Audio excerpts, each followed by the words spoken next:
Это карта местности, на которой происходят основные действия и события игры. Вся ассасинская канитель развернулась в северной части Карибского бассейна.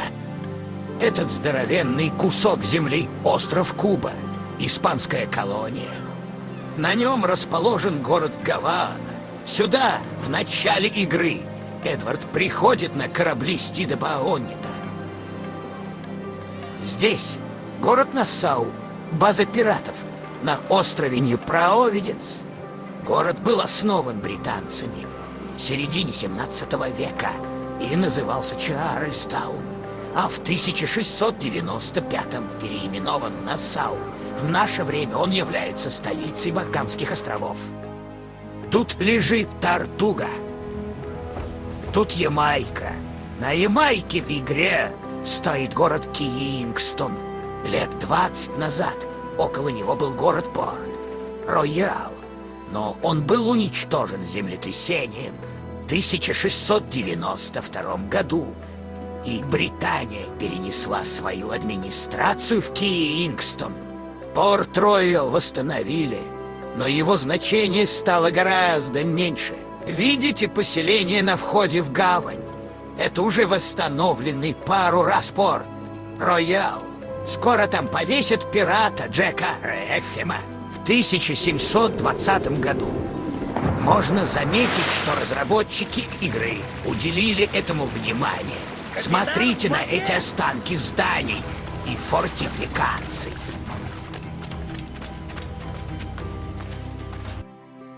Тут Каймановы острова. Здесь город Тулум. В игре это основная база ассасинов. На севере торчит полуостров Флорида. И еще выше на севере город Чарльстон. Дополнительная сюжетная локация. Вот так выглядит карта игры в реальности из космоса. Если смотреть на глобус, вот она, Южная Америка. Вот Северная Америка.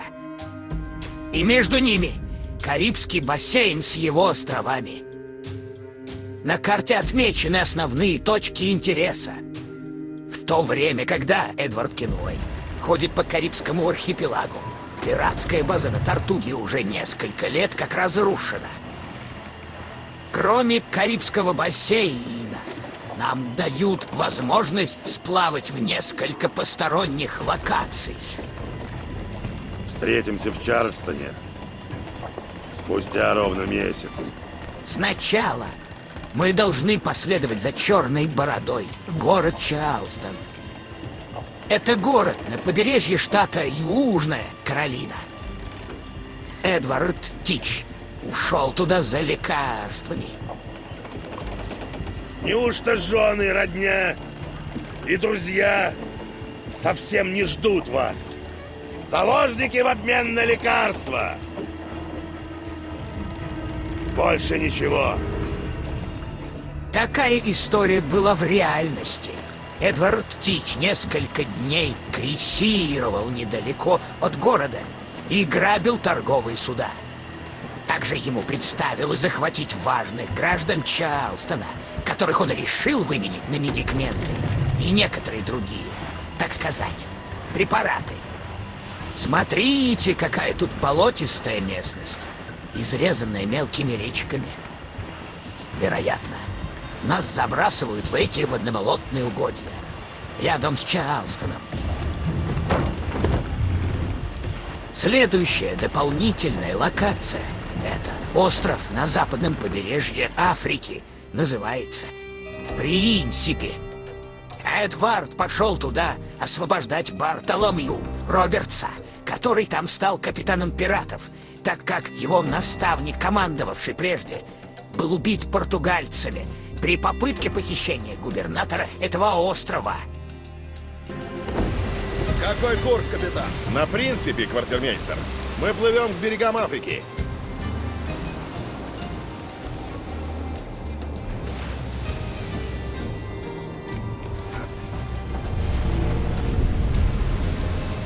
Этот остров был транзитным пунктом для работорговцев.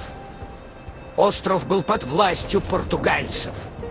Раньше тут тоже производили много сахара, пока не поняли, что американские колонии дают больше прибыли. Последний чистит днище!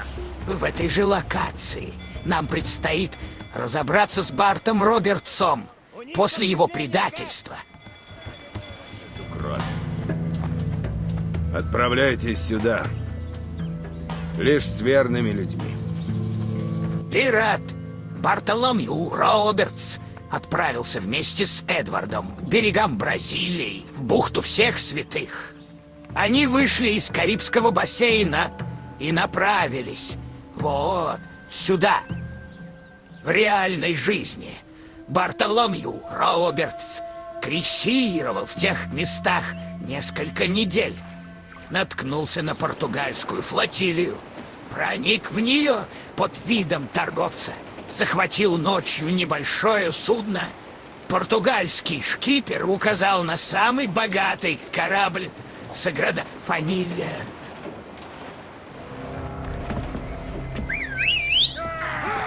Проект Спасаки!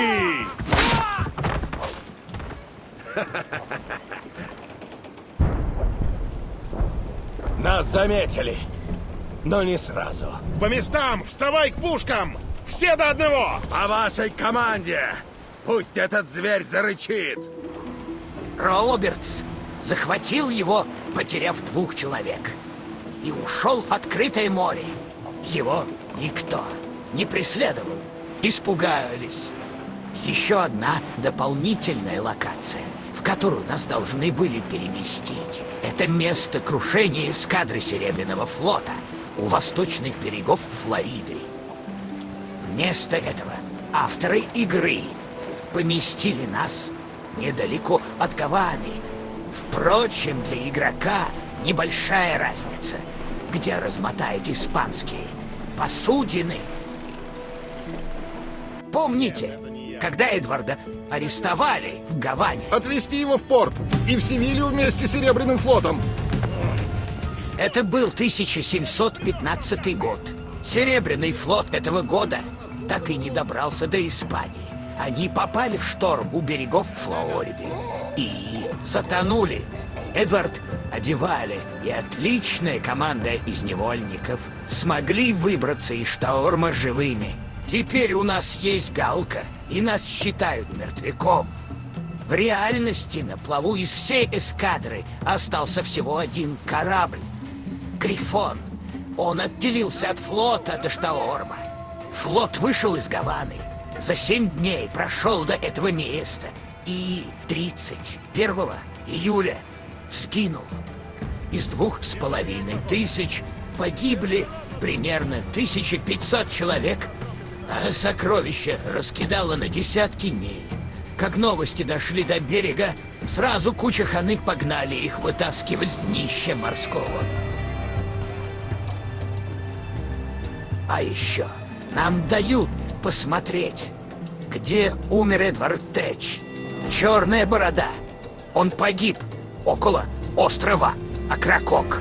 Для его устранения отправили 2 шлюпа под командованием лейтенанта Роберта Мейнарда. Ты нас всех разочаровал, Тэч. Решил остаться тут, значит? К черту его.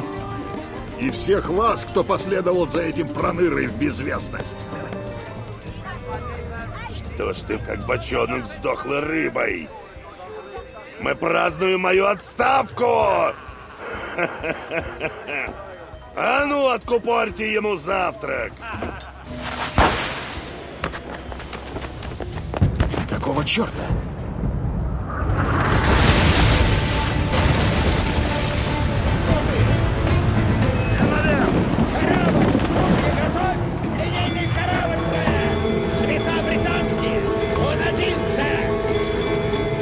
Битва была не такая грандиозная и зрелищная, как в игре. Они возились на мелководье и полили друг в друга. Черная борода из нескольких корабельных пушек, а лейтенант Мейнард из обычных ружей. Орудия нормальные было не поставить. Можно сесть на мель. Хотя Потом был достаточно кровавый абордаж. Кенуэй! Лови! В мире без золота нам бы поклонялись! Течь!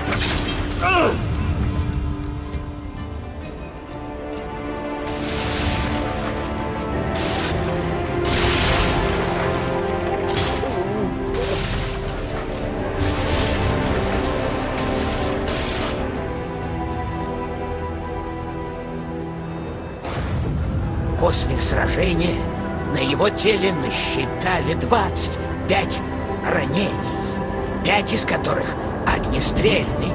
Его голову отделили от тела и повесили на бушприт.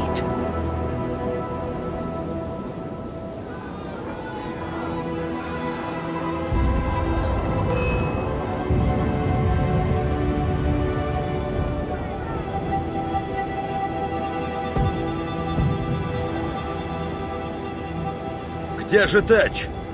Убит? Капитан?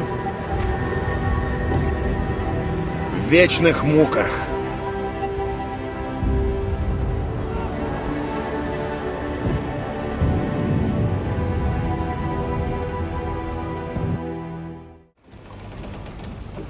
Это все. Спасибо за внимание и удачи.